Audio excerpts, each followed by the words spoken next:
이번에는 현대인들의 건강한 삶을 위해 다양한 정보를 준비했습니다. 함께해 주기 위해 리포터 박은정 씨 나오셨네요. 안녕하세요. 안녕하세요. 네. 네, 현아 씨도 방송 일을 하다 보니까 그만큼 또 화장품을 많이 사게 되잖아요. 그렇죠. 네, 어디서 구매를 하세요? 근데 저 같은 경우는 피부가 좀 굉장히 대중적이라서 그냥 남들이 뭐 이거 좋아 이러면 거기에 그냥 맞춰서 그냥 대강대강 그때 사는 편인 것 같아요. 그렇다 보면 화장품 성분 논란에 그닥 민감하지는 않겠어요. 네. 좋겠어요. 저 같은 경우는 피부가 민감한 편이라서 어떤 특정 브랜드 화장품만 쓰거든요. 네. 그런데 요즘에 또 그 브랜드에서 인체에 좀 안 좋은 성분이 나왔다고 해서 걱정이 이만저만이 아니에요. 네. 근데요, 말씀 듣다 보니까 보통은 화장품이나 의약품의 전문가가 아니라면 이 성분 구별하는 게 쉽지가 않거든요. 정말 보통 이 브랜드만 믿고 구매할 수밖에 없겠는데요? 네, 그래서 제가 이번 시간에는 믿고 구매할 수 있는 화장품에 대한 정보를 소개할까 합니다. 지금부터 만나볼게요. 네, 피부를 하얗게 해주고 예쁘게 만들어준다는 미백 화장품이 요즘 참 많습니다. 이 중 3개에서 허용 기준치를 넘는 수분이 나왔습니다. 요즘 화장품계가 이 수은 검출로 뒤숭숭한데요. 요즘같이 피부 트러블 심한 겨울철에 도대체 화장품 뭘 믿고 사야 할지 고민이 아닐 수 없네요. 화장품 성분 논란이 일자 저도 제 화장품 속에 유해 성분이 없는지 확인해보고 싶어졌습니다. 그런데 봐도 알 수 없는 성분이 한두 가지라야 뭘 찾아도 찾지 않겠어요? 네, 요즘 화장품은 미용을 넘어서 과학의 단계에 이르렀다고 할 만큼 많은 기능들을 가지고 있는데요. 하지만 그 안에 허점이랄까요?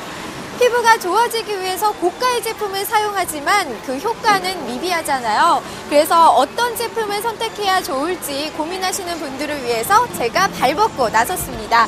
여기는 어떨까요? 지금 들어가 볼게요. 겨울엔 여름보다 찬 공기와 심한 기온차, 수분 부족으로 인해 피부가 더 상하기 쉽죠. 해서 피부과를 찾는 환자들이 늘고 있는데요. 피부가 좀 건조해서 수분 관리 좀 있을까 해서 관리 좀 받아보려고 왔어요. 화장품 소개에 앞서 심하면 화장품으로도 커버되지 않는 피부 건조증에 대해 잠시 전문가의 의견을 들어봤습니다. 요즘에는 그 보습 화장품 성분 논란이 좀 많잖아요. 그래서 아무거나 바르기가 쉽지가 않은데 제가 여기 들어올 때 잠깐 보니까 또 빛이 되어 있는 화장품이 있던데 그 화장품은 좀 어때요?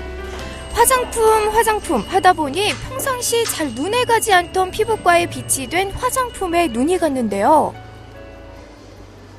아무래도 병원에서 비치한 제품들은 대부분 피부과 시술 후 효과를 극대화시키는 데 도움을 주거나 재발을 막기 위한 고기능성 화장품들이 많습니다. 검증된 기관에서 검증된 연구소의 임상 경험을 가진 제품들을 비치하고 있기 때문에 화장품 선택에 고민이 있으신 분들이라면 참고하는 것도 좋을 듯합니다. 피부 관리를 책임지고 있는 관리사라면 이 병원 화장품에 대해 보다 정확한 효과를 알고 있지 않을까 싶어 몇 가지 여쭤봤습니다.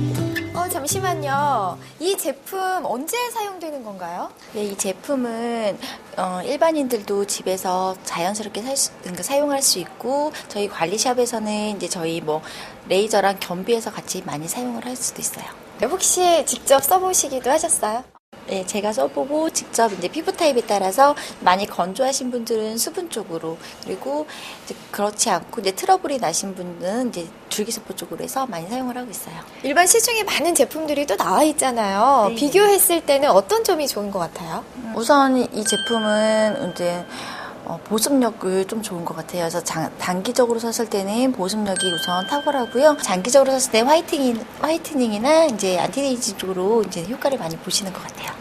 그렇습니다. 피부과에 빛이 된 화장품의 경우 대부분 트러블이 있는 환자나 자극적인 시술 후에 사용되는 제품이기 때문에 그만큼 기능과 안전에 만전을 기하지 않으면 안 된다는 얘긴데요. 도대체 어떤 성분이 좋은 것인지 그냥 넘어갈 제가 아니죠. 그래서 서울 유명 피부과에 납품되는 이 제품을 연구하는 연구소를 찾아가 봤습니다. 안녕하세요. 예, 안녕하세요. 네, 지금 어떤 거 연구 중이신 거예요? 예, 지금 피부과에 납품하고 있는 제품인데요. 성분 분석 중입니다. 네, 제가 생각했을 때 일반 시중에 나와 있는 제품과 피부과에 납품하는 제품 어떤 점이 많이 다른가요? 아무래도 피부과에 납품하는 제품은 타 제품보다 고기능성 성분을 최대한 많이 적용하게 됩니다. 시술 후 바로 적용되는 제품이며 다양한 고객의 모든 피부 타입에 맞춰야 하니까 광범위하게 안전한 제품이어야 하기 때문이죠. 아무래도 직접 피부에 닿는 거다 보니까 안정성이 되게 중요할 것 같거든요. 그런데 소비자들이 봤을 때 이 안정성을 어떻게 확인할 수가 있는 거죠? 저희 연구소에서 개발하는 그 피부과 제품들은 일반적인 코스메틱이라기보다는 코슈메스티컬 분야라고 하는데요.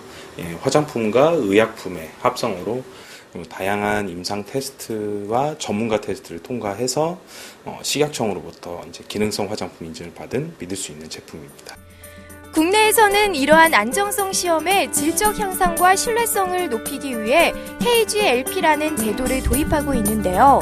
식약청 고시 성분이라고 해서 안전성 테스트에 합격한 성분이 별도로 있습니다. 이곳에서 개발한 병원 납품용 화장품 중 세럼이라고 알고 있는 안티에이징 제품은 식약청 주름 개선 고시 성분인 아미노산 복합체와 연꽃에서 추출한 줄기세포 배양액, EGF 성분을 다량 함유시켰고, 미백을 위한 화이트닝 제품은 시술 후에 미백 효과를 증대시켜주고 자외선 노출로 인해 재발되는 색소 침착을 막아주기 위해 알부틴과 나이아신 아마이드이라는 성분을 최대 허용치까지 함유시킨다고 하는데요. 마지막으로 모이스처라이징 제품에는 고용량의 히알루론산을 함유하고 있다고 합니다.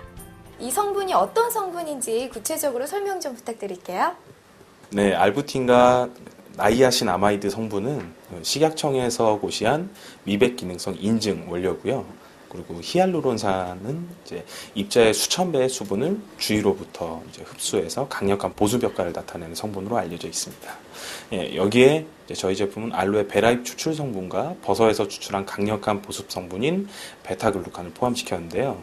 이러한 성분들은 직접 피부에 수분을 공급해 탄력있고 촉촉한 피부를 유지할 수 있게 해줍니다. 보다 자세한 정보를 알기 위해 피부과 제품을 유통하는 업체를 찾아가 봤는데요. 네, 안녕하세요. 네, 오늘은 피부과에 납품되는 화장품에 대해서 샅샅이 이제 살펴봤는데요. 생각보다 좋은 성분들이 많이 들어가더라고요. 그런데 아무래도 좋은 성분이 들어가니까 고가가 아닐까 이런 생각을 했었는데 제가 생각했던 것보다는 그렇게 고가는 아니었던 것 같아요. 유통 마진을 줄였기 때문이죠. 병원에서는 판매에 관여하지 않고 업체에서 유통을 하지만 결국 책임 소지는 병원에 있을 수 있기 때문에 무엇보다 안전성과 성분에 만전을 기울여야 합니다. 마진이 적더라도 최고의 제품을 저렴한 가격에 드리는 것이 관건이죠. 고객들의 피부 상태는 천차만별이거든요. 특정화된 제품을 사용하지 않고 누구나 부작용 없이 최고의 효과를 볼 수 있도록 하는 것이 기술력입니다. 따라서 안티에이징, 화이트닝, 모이스처라이징 세럼 제품과 크림 종류 정도로 공급하고 있는 것입니다. 자, 화장품에 대한 선택의 고민 어느 정도 해결이 되셨나요? 성분에 대한 논란은 몇몇 화장품에 불과하지만 피부과에 납품되는 화장품을 좀 더 자세히 알아보는 시간이 됐던 것 같습니다. 20대 후반에 들어서면서 급속도로 시작되는 노화. 이 노화를 예방하기 위해서는 화장품만으로는 약간 역부족이다라는 생각이 들 텐데요. 아름다움을 유지하기 위해서는 꾸준한 건강관리와 밝은 마음가짐, 그리고 환한 웃음이라는 거 잊지 마세요. 건강했던 피부도 예민한 피부로 바뀌는 현대에서 점차 커지고 있는 화장품 산업. 기능과 효과도 중요하겠지만 공인인증기관에서 인증받은 좋은 성분을 철저히 지켜 건강한 아름다움을 지켜주신다면 정말 좋을 것 같네요. 저도 이 피부 관리 후에 발라주는 이 병원 화장품 제대로 주의 깊게 보지 않았거든요. 네, 많은 분들이 아마도 그럴 거예요. 네. 근데 솔직히 피부과 시술이 굉장히 피부에 자극적이에요. 네. 그리고 모든 타입의 피부를 다 시술하다 보니까 그때 바르는 화장품은 성분이 좋을 수밖에 없을 것 같아요. 네, 근데 이 무엇보다도 병원을 보고 많이 선택을 하실 것 같아요. 이 병원을 보고 구매하는 경우가 보통 많거든요. 근데 앞으로도 제가 피부과 화장품 주의 깊게 봐야 되겠다는 생각이 듭니다. 네, 그리고 전문기관과 의료진의 인증을 받은 제품이라 더 신뢰가 가는 것 같아요. 네. 그리고 피부과 제품 이외에 다른 화장품을 구입을 할 때도 공인인증기관의 인증을 받은 제품을 구매를 하시게 되면 그만큼 실패의 확률이 더 적다고 합니다. 네, 정말 피부가 좋아지는 흥미로운 정보였네요.